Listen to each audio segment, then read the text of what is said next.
we look at that and we see that Boaz was kind of in the same situation. He had really no obligation to Ruth. I mean, there were some legal obligations, but because of the lawlessness of this particular time, it wasn't really a strong thing that was commanded there. And so we see a picture of redemption here, where Boaz steps over the line and does more above and beyond what's really expected of him. And he pays a price so that Ruth can have freedom, and so that the name of Elimelech and Mahlon and Chilion can be carried on throughout all of the generations. And so Boaz makes a commitment that he's going to take care of Ruth and Naomi. And you may remember last week, Ruth had kind of gone in and she suggested to Boaz that she would like him to fulfill his job as the kinsman redeemer. And he says, I'm going to take care of it, and I'm going to take care of it quickly. And so he follows through with that. And so this morning I want to look at 3 areas where Boaz carries out his duty. And as I look at Boaz, I'm impressed with this man. Not only was he a Jew, but he was also a faithful Jew, and he seems to be a man who was willing to follow the law, even though this was a pretty lawless time. So, excuse me. In chapter 4, beginning with verse 1, Now Boaz went up to the gate and sat down there, and behold, the close relative of whom Boaz had spoken came by. So Boaz said, Come aside, friend, sit down here. So he came aside and he sat down. Excuse me. And he took 10 men of the elders of the city and said, Sit down here. So they sat down. Then he said to the close relative, Naomi, who has come back from the country of Moab, sold the piece of land which belonged to our brother Elimelech. And I thought to inform you, saying, Buy it back in the presence of the inhabitants and the elders of the people. If you will redeem it, but if you will not redeem it, then tell me that I may know, for there is no one but you to redeem it, and I am next after you. And he said, I will redeem it.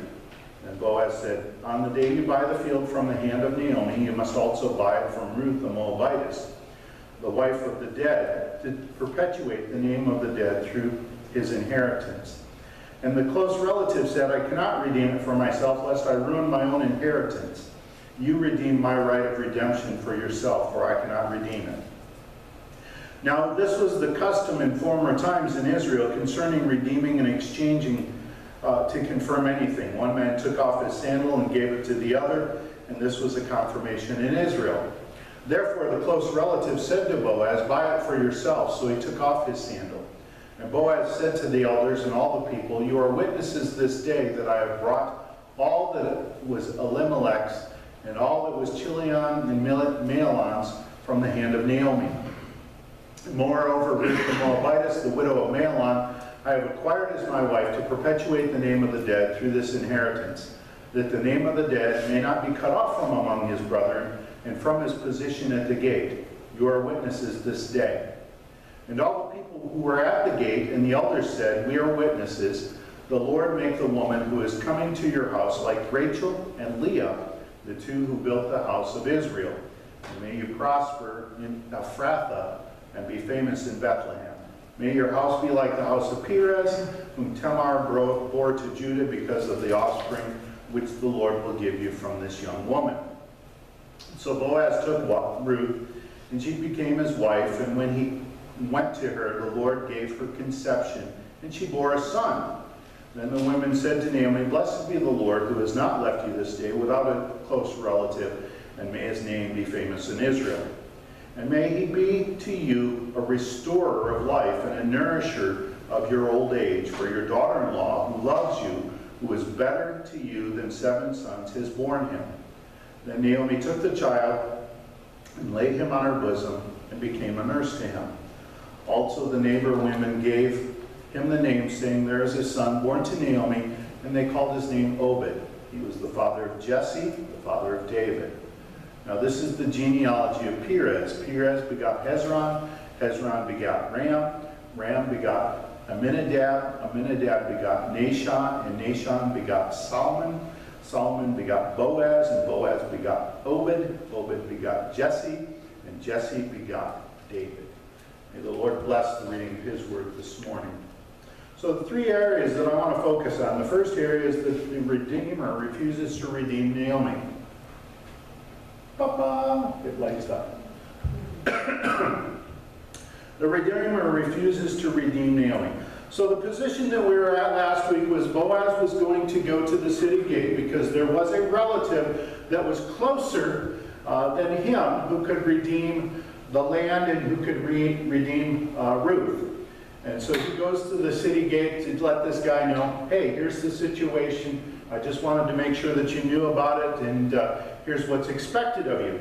So he goes to the city gate. The reason that he goes to the city gate was if you wanted to conduct business at that time, you went to the city gate. So he goes to the city gate, and in a town the size of Bethlehem, which Bethlehem makes Grand Rapids look big.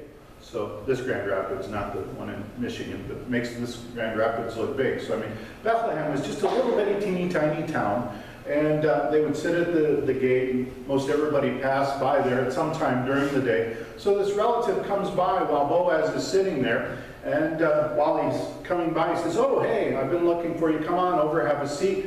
He comes over and has a seat, and Boaz says to some of the elders that are around there, come here, you need to sit down here too, because I need some witnesses to what's going on here. And I just kind of imagine that Boaz says, hey, you know, Naomi came back. She needs to get rid of this piece of property. Things are kind of tough for her right now. She wants to sell it. And since you're the closest relative, you would be the first one in line to buy this piece of property. And I'm just guessing that this guy's seeing the dollar signs pop up in his head. He's thinking, ooh, more land, more money, more land, more money, more land, more money. So he's deciding, yeah, I can do that. I like the idea of that. He says, I'll take it. Oh, Boaz says, by the way, there is a little stipulation that goes along with that. You also will be redeeming Ruth, the Moabitess, as the kinsman redeemer. It's your responsibility to make sure that Ruth has children in order to carry on the name of Elimelech and Mahlon and Chilion. And, or probably just Mahlon, but excuse me. And so while he was interested before that, he hears all of this other stuff, and he says, oh, whoa, whoa, whoa, whoa, let's put on the brakes here, Boaz.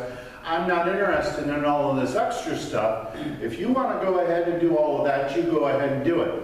So I'm just kind of guessing that maybe Boaz, among all of the other things that I'm attributing to the Boaz, he was maybe a little bit of a schemer also, that he was looking at how he could have all of this taken care of. But you know, as you think about this, we don't want to talk bad about this guy. I mean, he may have been married already, and he didn't want to deal with that. But you know, as he comes along and he takes Ruth as his wife, she's going to bear a child, and this child will grow up to be Elimelech and Mahlon's kin, because of the way things worked in that particular society. So when he got old enough, that property that he redeemed, that the kinsman had redeemed, would actually go to the child and not stay in his family. And so I'm thinking that maybe he's just kind of, all of a sudden those dollar signs start to disappear because he's thinking, oh wait, my children aren't going to receive the benefit of this land. It's going to be this other child that's going to receive the benefit of this land. And so he's starting to think, maybe this isn't as good of an idea as I thought that it was going to be. And you know, as I think about the whole situation, one of the first things that we read in the book of Ruth, that he says that this came to pass in the days of the judges. And we knew that the days of the judges, I think probably especially towards the end of the days of the judges when this was happening, was kind of a lawless time. And it was a difficult time for people that were abiding by the law. And Boaz could have probably just skipped over all of this and said, oh, okay, you know, Ruth wants to be my wife, I'll take her as my wife, I'll take the property, all of the inheritance and all that sort of stuff. But I just think of Boaz as being a righteous man, and so he wanted to follow the directions that were given in Scripture. Even though they may have seemed minute to him, even though they may have seemed like there were things that probably could have been skipped over at this particular time, Boaz continues to follow through, and he does what he's supposed to do at this particular time, and he goes through the proper channels. So he's sitting here at the city gate. he has the other kinsman redeemer there, and he also has all of these witnesses around because they want to make sure, he wants to make sure that this was legally binding. I mean, they didn't have contracts and that sort of stuff, so they do it in the presence of witnesses in order to make sure that things got done properly, and that there were people to witness what was going on, so if something went wrong later on. So the second area that we look at is Boaz purchases the land. Boaz purchases the land. And so they follow through with the legal procedure in order for this to happen. I told you about the workshop I went to in Columbus this week. As the guy was talking about it, he said, you know, when his grandfather used to tell stories about when he would buy and sell horses, they could seal that deal with a handshake. And that was enough in those days. Now we've got to have, you know, all of these forms filled out and contracts and all that sort of stuff. And Jeremy, you want to explain all of that to us? Keeping the EPA happy and all those things. We've got all of this stuff that we need to include in. But you know, we've probably all heard stories of people talking about how you could seal an agreement with a handshake. I think that's probably what the passing of the sandal in this passage is like. Rather than shaking a hand, they would hand off a sandal. And so it's kind of something that they used to do. Well, one of the things I would point out here is that in verse 7 it says, now this was the custom in former times. And so whoever's writing this is after the time of Ruth and Boaz and Obed and Jesse and David. I mean, so it's several years later that all of this is being written down. And so apparently they didn't do this anymore. But at this particular time in history, this was something that they did. And so the writer puts it down, and they passed the sandal. And all of this was done to carry on the name of Elimelech. So Boaz's first child that's born to him, or first son that's born to him, and Ruth is going to be basically considered Elimelech's child and Mahlon's child in order to carry on the Elimelech name. And verse 10, I think it was, he says, Boaz is speaking, moreover, Ruth the Moabitess, the widow of Mahlon, I have acquired as my wife to perpetuate the name of the dead through his inheritance, that the name of the dead may not be cut off from among his brethren and from his position at the gate. You are witnesses this day. And so Boaz is doing this in order to take care of his relative, Elimelech, and his other relative, Mahlon. And I think it's interesting as we look at this that the witnesses proclaim a blessing. May your house be like the house of Perez, whom Tamar bore to Judah, because of the offspring which the Lord will give you from this young woman. Oh no, I want to go up one. Sorry, getting backwards. In verse 11, and all the people who were at the gate and the elders said, we are witnesses, the Lord make the woman who is coming to your house like Rachel and Leah, the two who built the house of Israel, and may you prosper in Ephrathah and be famous in Bethlehem. I just imagine that these two, the witnesses that were gathered here who proclaimed this had no idea who this child would be. I mean, they proclaimed the blessing, unless they were also prophets and they understood what was coming. Because Rachel and Leah, they were the wives of Jacob, Israel, and produced the 12 tribes of Israel. And so this was a big deal to say that they were going to be as prosperous and famous as Israel. This was really an interesting thing, and I'm guessing that maybe they were proclaiming just a little bit of prophecy without really realizing what a great future they had in mind. And so you think about all that's going on here. In chapter 1, verse 20, we spent quite a bit of time talking about where Naomi says, this is where all the ladies of the city come in. And she says, do not call me Naomi, call me Mara, for the Lord Almighty has dealt very bitterly with me. And now in chapter 4, we see Ruth, who's going to be married and will probably have children, and these children will be at least one of the children will be the offspring of Elimelech, and the offspring, legally be considered, I should say, the offspring of Elimelech and the offspring of Mahlon. And so she's starting to see the blessing. Naomi, who had been lost in the fog of grief, who was so very, very sad at the beginning of this book, she is now able to see that God is working. Maybe beginning to realize that while she was confused or didn't see where God was at work, he was actually working behind the scenes. I was picking on Wade earlier about the closing song. But the closing song, you'll notice a part of the chorus that says, even though I don't see it, he's still working. Even though I don't feel it, he's still working. I mean, that's part of the reason why I picked this closing song, because I think it closes up the book of Ruth for us so very well. So the third area that we get to is Ruth and Boaz have a son. So as I look at Boaz, I think he's just an amazing, generous, considerate, faithful man to do all of the things that he did.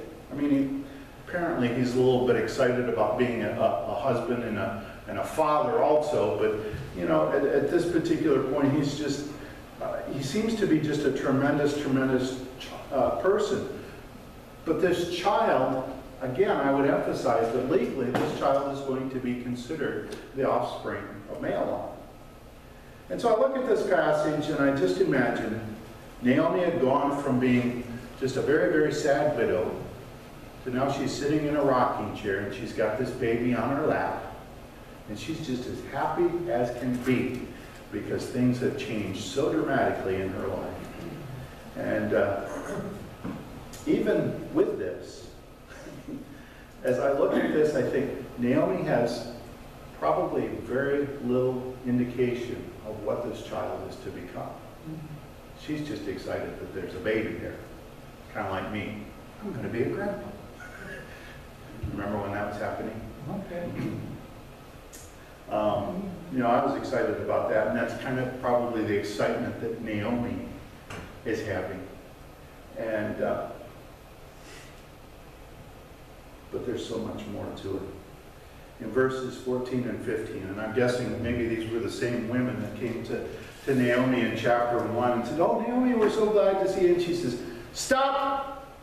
Just call me bitter. I don't want to be around anybody. I'm upset. Go away." Okay, that's my interpretation of it. That's probably not at all accurate. But anyway, that's kind of how I see what happened in that. But now these same women are coming to Naomi and they're saying, "We want to pronounce a blessing upon you, Naomi." And once again, I think these women were being prophetic and not even realizing that they were being prophetic. In verse 14, they said to Naomi, "Blessed be the Lord who has not left you this day without a close relative, and may his name be famous in Israel, and may he be to you a restorer of life and a nourisher of your old age. For your daughter-in-law who loves you, who is better to you than 7 sons, has borne him." I mean, when we look at this, the child that's born, his name is Obed. His child is going to be Jesse, and Jesse is going to have a child, David, who would become the king of Israel. How amazing just to look at that little bit of genealogy there. But then if we would go on to the book of Matthew, we can track from David, or even go back to the time of Obed and see that he was connected directly in the genealogy of Jesus Christ as well.